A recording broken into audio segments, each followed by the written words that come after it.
যে আল্লাহ কবে হাসিনারে হেদায়েত করে বা বিদায় দেয়। শেষ পর্যন্ত পালাই গেছেনি। কখন পালাইছে? যখন সে জনশত্রুতে এমন ভাবে পরিণত হয়েছে, গণশত্রুতে এমন ভাবে পরিণত হয়েছে, বাংলাদেশে থাকার মতো আর কোনো পরিবেশ ছিল না। গণহত্যা করছে। আপনারা লক্ষ্য করছেন এই সর্বশেষ জুলাই আন্দোলনে হেলিকপ্টার থেকে গুলি করতে করতে শিশু বাচ্চাটাকে পর্যন্ত মারি ফেলাইছে।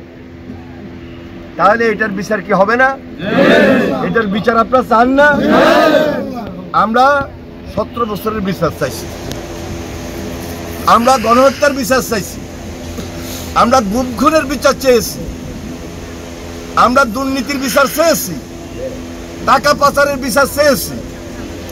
তাহলে আমাদের আন্দোলনের ফসল হলো বর্তমান অন্তর্বর্তীকালীন সরকার।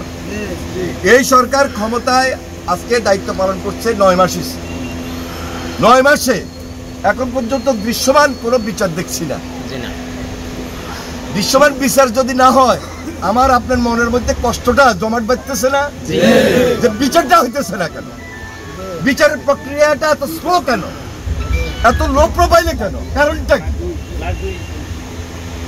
তাহলে আমার যে প্রত্যাশা, আমার প্রত্যাশার থেকে দাবি সরকারের কাছে এত বেশি যে হাসিনার বিচারটা যদি দৃশ্যমান হয়, দ্রুত হয়, তাড়াতাড়ি হয়, তাহলে দেশের মানুষ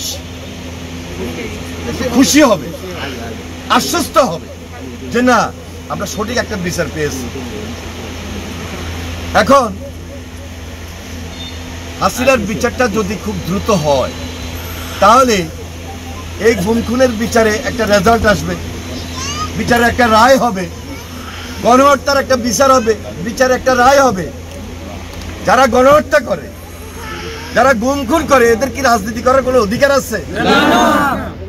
এদের রাজনীতি করার অধিকার নাই। তাহলে আমরা বিএনপি দীর্ঘদিন থেকে, যেখানে স্বাধীনতার পর থেকেই বলেন এই দুঃশাসনের বিরুদ্ধে লড়াই করছি, সংগ্রাম করছি, 17 বছর আমরা অত্যাচারিত, নির্যাতিত হয়ে লড়াই করছি, সংগ্রাম করছি, এক দফার আন্দোলন করছি। সর্বশেষ জুলাই আন্দোলনে আমরা সবাই একত্রিত হয়ে দেশবাসীকে নিয়ে ছাত্র জনতার আন্দোলন তৈরি করছি। এখন আমাদের বক্তব্য খুব পরিষ্কার ছিল যে বিচার প্রক্রিয়ার মধ্য দিয়ে আওয়ামী লীগ নিষিদ্ধকরণ আমরা চাই। আর যেহেতু এই সরকার অন্তর্বর্তীকালীন সরকার, একটা গোল টেবিল আলোচনা হইতে পারত, সে আলোচনায় সকল রাজনৈতিক দল বসতে পারত, বসার পর সেখানে একটা সিদ্ধান্ত হইতে পারত যে খুব দ্রুত বিচার করে আওয়ামী লীগ নিষিদ্ধকরণ প্রক্রিয়াকে ত্বরান্বিত করেন। সেটা না করি প্রতিদিন যদি আমরা মিছিল মিটিং করি, মানুষ এমনি তো হাসিনার বিরুদ্ধে মিছিল মিটিং করতে করতে টায়ার্ড হয়ে গেছে। কত মিছিল করবো, কত মিটিং করবো? এখনো যে এই যে মিছিল মিটিং করতে হইতেছে, এটা তো আসলে মানুষ আশা করে নাই। মানুষ এখন দেশ গড়তে চায়। মানুষ আবার যে হারানো আমার সয় সম্পত্তি, হারানোর যে টাকা পয়সা, এগুলো ফেরত চায়, বিচার চায়, দুর্নীতির বিচার চায়, টাকা ফেরত আনতে চায়। এটা মানুষের দাবি। এখন পর্যন্ত আমরা নিজেরা যে সকল রাজনৈতিক দল একসঙ্গে আন্দোলন করছি সবাই মিলে, সেখানে যদি আমরা বিন্দু মাত্র মতভেদ তৈরি হয়, মানুষ মনে কষ্ট পাবে না? এই কষ্ট আমরা মানুষকে দিতে চাই না। এই জন্য আমরা বারবার বলছি, সরকার অন্তর্বর্তীকালীন সরকার, এই সরকারের দায়িত্ব হলো সকল রাজনৈতিক দলের সঙ্গে বসে আলোচনা করে দ্রুত বিচার প্রক্রিয়া সম্পন্ন করা, এবং সেই বিচার প্রক্রিয়া সম্পন্ন করার মধ্য দিয়ে সবার আগে হাসিনার বিচার, হাসিনার সাঙ্গপাঙ্গদের বিচার এবং আইনের মাধ্যমে বিচারিক প্রক্রিয়া আওয়ামী লীগ নিষিদ্ধ করা। তাহলে গতকালকে সরকার যে সিদ্ধান্তটা দিয়েছে, তো বিএনপির এই কথার সঙ্গে মিলে গেছে না অনেকটা? কিন্তু এখন কাজটা কি? এখন কাজটা হলো দ্রুত করতে হবে।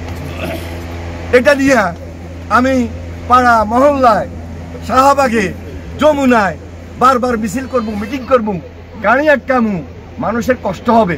এটা তো আসলে জনগণ প্রত্যাশা করে না, জনগণ চায় না। জনগণ চায় টেবিলে আলোচনা করেই শেষ করেন। টেবিলে আলোচনাটা জরুরি ছিল, খুব জরুরি ছিল। যেহেতু বিএনপি একটা অভিজ্ঞতা সম্পন্ন দল, দায়িত্বশীল দল, আমরা বিএনপি সবাই মিলে, সকল রাজনৈতিক দল মিলে যদি এই আলোচনাটা সরকার ডাক দিয়ে করতো, আমার মনে হয় বহুত আগে এই নিষ্পত্তিটা হইতে পারত। যাক, এখন 9 মাস হয়ে গেল, যেটা হয়েছে বিএনপি যেটা চেয়েছে তাই হয়েছে। সেই আলোচনা মাফিক দ্রুত আমার বিচার প্রক্রিয়া শেষ করতে হবে, বিচার প্রক্রিয়ার মধ্য দিয়ে আমাদের সমাধান নিয়ে আসতে হবে।